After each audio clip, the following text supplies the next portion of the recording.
Como que se faz o processo de gerenciamento, o processo administrativo? A primeira coisa que nós temos que fazer é a atividade de planejamento. Planejar significa dizer onde nós queremos chegar e como nós vamos chegar até lá. Então, ao como nós vamos chegar até lá, nós chamamos de estratégia. O destino final de planejamento nós chamamos de objetivo. Então, a função planejamento, a atividade de planejar, envolve dois desafios: dizer onde nós queremos chegar, qual é o objetivo futuro pretendido e como esse objetivo vai ser alcançado. Estabelecidos os objetivos e as estratégias, quer dizer, onde chegar e como chegar, nós temos que partir para a segunda etapa, que é a função organização. Organizar significa identificar, obter, usar e avaliar o uso dos recursos que nós vamos precisar para alcançar os objetivos pretendidos pela organização.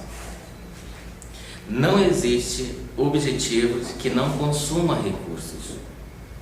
Recursos, como consequência, é tudo aquilo que nós precisamos para ser utilizados no processo de alcance dos objetivos. Por exemplo, de uma forma simplória, para eu fazer um bolo, são recursos: ovos, farinha de trigo, açúcar e assim por diante.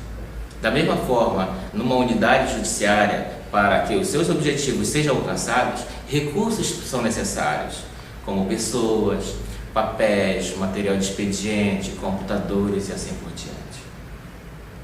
Feita a função organização, nós temos que passar para a terceira etapa do processo de gerenciamento, que é desenvolver a função direção. A função direção, ela se preocupa de fazer funcionar os recursos mais complexos de uma organização, que são as pessoas. É por isso que a função direção, ela trata com liderança, motivação e comunicação. A liderança, ela tem a finalidade de fazer com que as pessoas que fazem parte da organização tenham aquele líder suficientemente necessário para conduzi-las de um ponto ao outro no futuro. A função motivação, ela funciona como uma pilha, né? Uma pilha que, quanto mais carregada, mais força, mais motivo os funcionários vão ter para dar e encaminhar os seus esforços em busca do alcance do objetivo pretendido. E, finalmente, o sistema de informação. O sistema de informação funciona como o sangue no corpo humano. Ele precisa estar presente em todas as unidades da organização. Então, existe a comunicação descendente, que representa as ordens, os objetivos a serem alcançados. A ascendente, que são as prestações de contas, as informações, o pedido de esclarecimento em relação a dúvidas. As informações laterais, que são as comunicações entre pessoas que têm o mesmo nível hierárquico. As comunicações diagonais, que vai de cima para baixo e de baixo para cima, mas da esquerda para a direita. E as comunicações ambientais, que são responsáveis pela comunicação da organização com o ambiente externo. No caso de unidades judiciárias, por exemplo,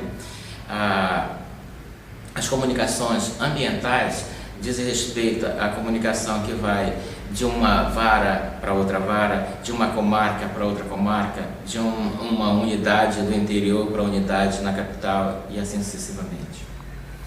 Finalmente, a quarta etapa é a função controle. Feitos planejamento, organização, direção, para que se complete o processo gerencial, é preciso desenvolver a função controle. A função controle se faz em 3 etapas. A primeira etapa é a mensuração periódica, contínua, de tudo aquilo que diz respeito aos objetivos pretendidos. O resultado dessa avaliação, dessa mensuração, é depois comparado com aquilo que foi previsto. Esse processo de comparar o resultado da mensuração com aquilo que foi previsto, nós chamamos de avaliação e que corresponde à segunda etapa do controle. Caso o resultado daquilo que foi executado esteja em desacordo do ponto de vista negativo em relação àquilo que foi planejado, deve-se acionar imediatamente a terceira etapa do processo de controle, que é a correção.